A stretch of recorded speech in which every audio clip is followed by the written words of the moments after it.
Right? What do you make about the Tampa Bay Lightning and parting ways with Steven Stamkos? I think it's a big mistake.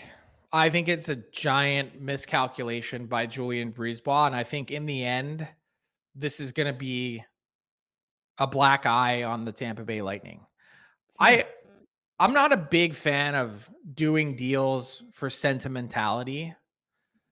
Um, I would never advocate for that. I think the NHL, and I've said this for the test of time, the NHL needed to get away from paying players for what they already did and needs to pay players based on what they're going to do. I just have a really hard time making the argument if you are the Tampa Bay Lightning that 40 plus goal, 80 plus point Steven Stamkos from last season doesn't help your team on top of being an icon and Mount Rushmore player that really wanted to stay. I truly believe that had the Lightning offered him 3 years times $6 million a year, that he would have taken it and stayed. They didn't get close to it.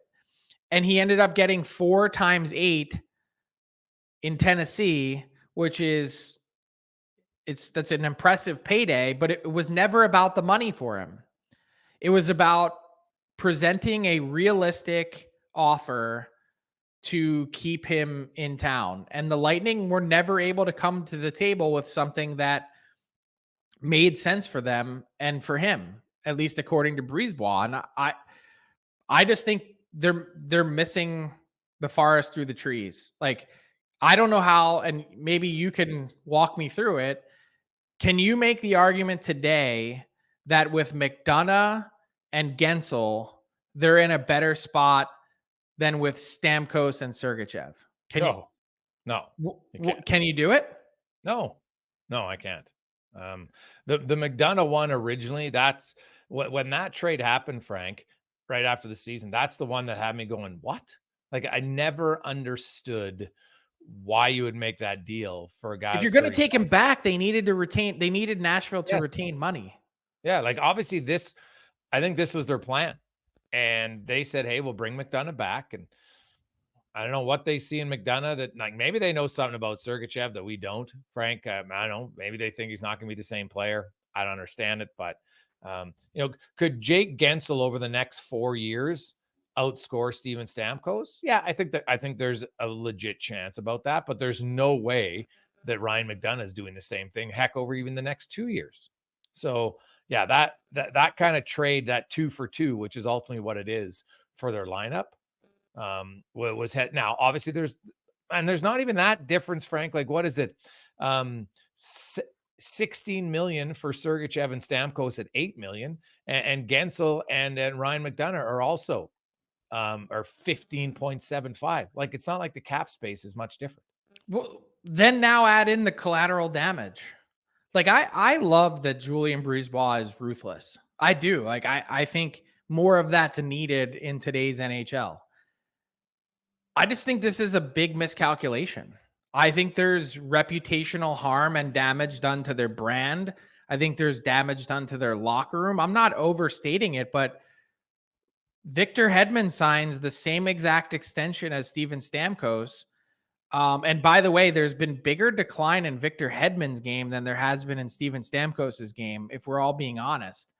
And he opens his press conference and can only talk about Stamkos. Like, these guys have won together multiple times, have a tight bond, and yeah, all championship teams get broken up at some point. This just felt like an unforced error. Yeah, I don't know. Like, hey, Hedman was almost a point a game defenseman, man. He had But 76. the defensive side of his game fell off a cliff. Yeah. That's what the numbers would indicate. I mean, yeah, offensively, he had his best season that he had in years, but defensively, he wasn't close. Yeah, well, their defensive game, I think, and I wonder how much of that early on in the season maybe was a little bit of goaltending. We'll see. I guess we'll find out at the, when Vasilevsky's ready to roll from the start of the season. But, like, Tampa Bay, do you think they've, like, even though it's Gensel and McDonough, like, I see some people thinking, oh, Tampa Bay's really going to fall. I'm like, I don't know if they're going to fall that much. Do you? I don't know that they're going to fall that much, but I think this just further cemented them in mediocrity.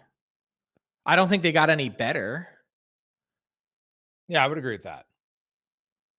Maybe they're going to be better because you're going to have a normal offseason of training from Vasilevsky and he hits the ground running. You know, you're not trying to get through 20 games with Johansson.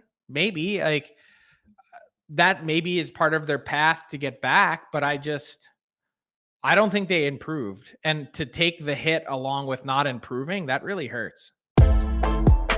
What's up, hockey fans? If you enjoyed that video, then you need to be hitting the subscribe button right here at Daily Faceoff. Exclusive interviews and analysis from our hockey insider Frank Seravalli, fantasy updates from Brock Sagan, and a daily live show at noon Eastern, Monday through Friday. You don't want to miss any of the fantastic content, so hit that subscribe button.